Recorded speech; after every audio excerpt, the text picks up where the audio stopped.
अस्सलाम वालेकुम नाज़रीन, देसी टीवी यूएसए के साथ मैं हूं किरण खान। आए नजर डालते हैं आज की ताज़ा तरीन खबर की जानिब। 20 करोड़ सब्सक्राइबर्स पर यूट्यूब का मिस्टर बीस्ट को खुसूसी अवार्ड। दुनिया के मशहूर तरीन यूट्यूबर मिस्टर बीस्ट को 20 करोड़ सब्सक्राइबर्स मुकम्मल होने पर यूट्यूब ने खुसूसी अवार्ड से नवाज दिया। मिस्टर बीस्ट के नाम से यूट्यूब चैनल चलाने वाले जिमी इस वक्त दुनिया के सबसे ज़्यादा मकबूल यूट्यूबर हैं। मार्च 2024 तक मिस्टर बीस्ट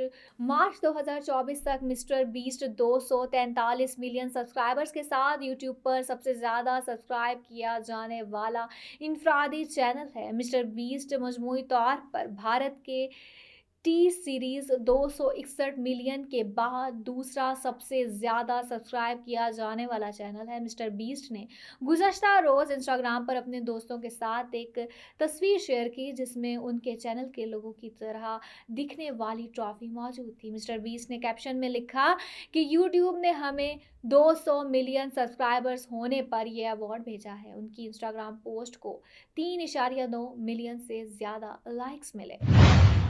अब तक के लिए इतना ही। देखते रहिए देसी टीवी यूएसए, डीटीवी एनएन और हमारा ओटीटी प्लेटफॉर्म डीटीवी फ्लिक्स, जहां 2000 से ज्यादा चैनल्स को देखा जा सकता है। Houston Bark animal shelter and adoption centre में ह्यूस्टन के पालतू जानवरों के मालिकान बार्क के healthy pets healthy streets programme के जरिए अपने पालतू जानवरों की देखभाल में मदद कर सकते हो। माइक्रोचिप और पालतू जानवरों को शहर में रजिस्टर करने के लिए सिटी ऑर्डिनेंस की तामीर करने में आपकी मदद करेंगे। मजीद जानने के लिए www.houstonbark.com मुलाहिजा करें।